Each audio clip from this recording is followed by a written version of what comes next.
I've been waiting so long for this vacation, but I'm kind of stressing out about this Kubernetes project.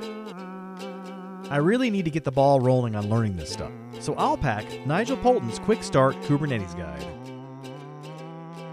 I can maybe read it on the plane or on the beach or whenever I have some free time. We all know how that goes, right? I better go. I don't want to be late for my flight.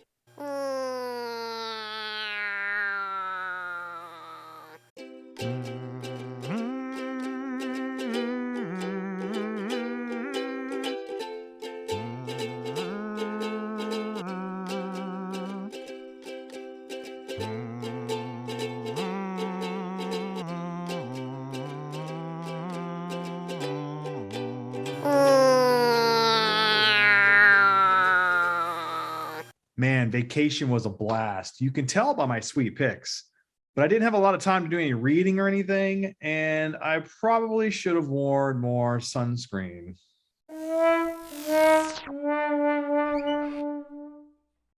Well, if I'm not going to read anything, I might as well invest in some sort of class or training module to help me along to learn this stuff.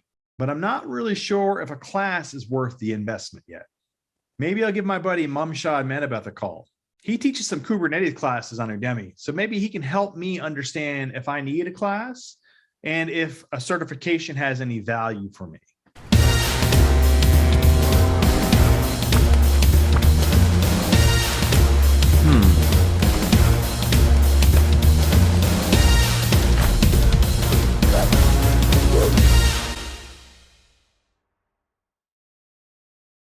Mumshad, you got a few minutes to chat about Kubernetes courses? Hey, absolutely. Thank you so much for having me, and it's a pleasure to be here. Awesome. Glad to hear it. So, I really wanted to chat about Kubernetes because my boss has tasked me with the job of setting up Kubernetes for my environment, and I'm really just trying to weigh the value of taking courses versus trying to learn it on my own with books and other resources online. Can you break down the benefits and drawbacks of each approach?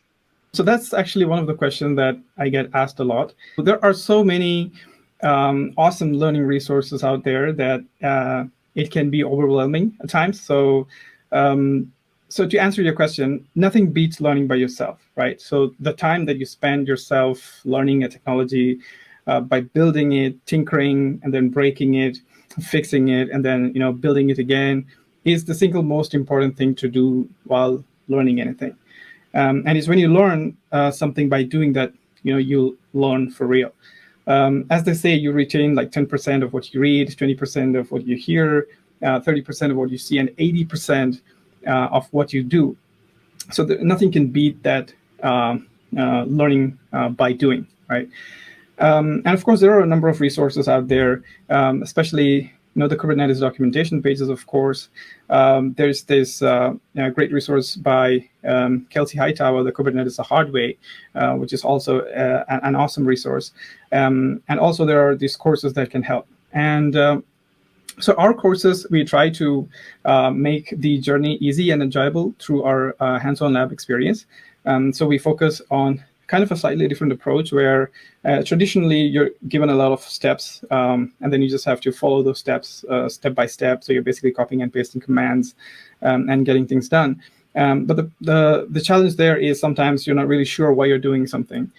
So in our labs, we focus on giving you a small tasks that you can do.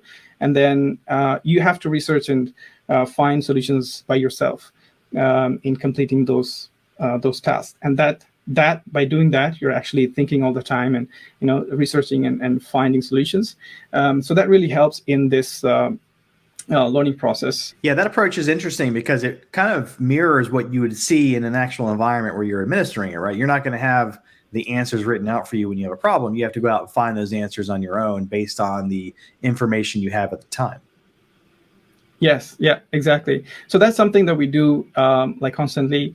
So even simple things like we don't tell you run this command to go and find the number of pods or find the image used in a pod or an application. Instead, we ask you to find the number of pods, and then you have to know that you have to find out that it's this particular command that you have to run to get that information.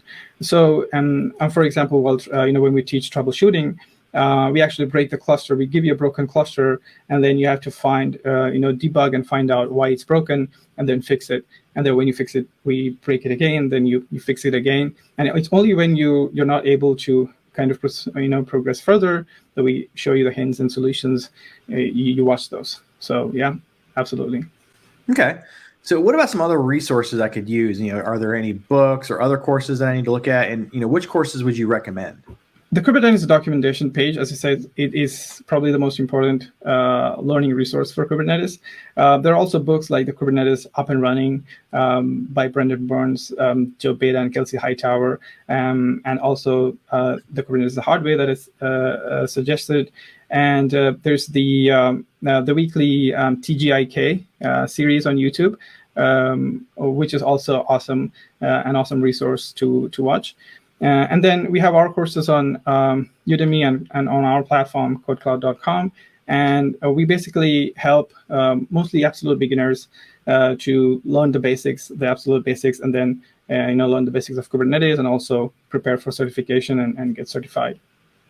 Okay, so if I sign up for a course here, what are some tips for me to get the most out of it, and what should I base my success on? Within our courses, when you join our courses, you get access to a community of others who are along kind of the same path.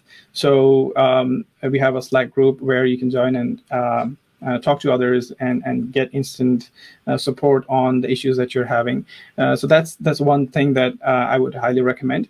And then it's mostly spending as much time as you can on the labs. Right. So in our CKA course alone, we have like 50 or so labs.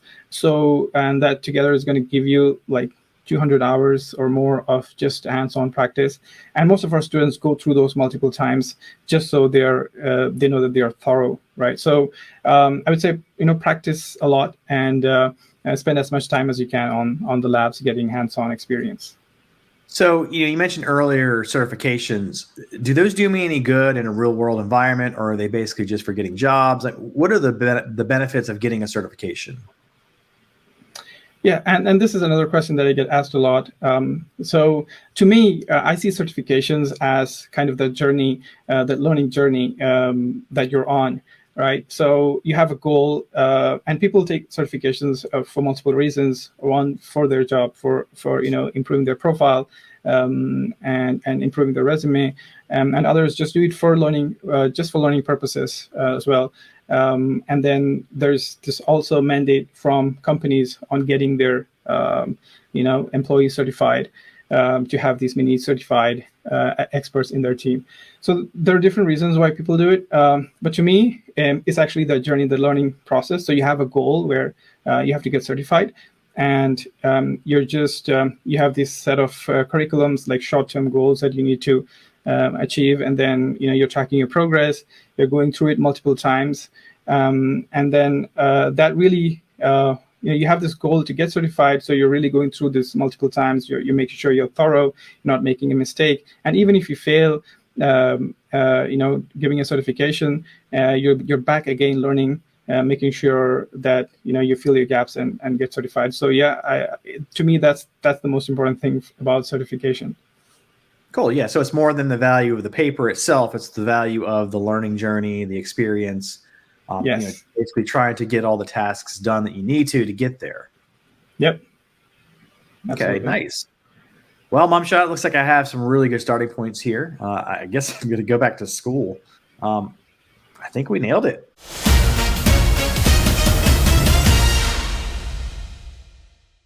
Never thought I'd be taking classes again. Hopefully I pay better attention than I did in college. After I complete these courses, I'm going to need to start thinking about the tools I'll need to use when I start working with this stuff.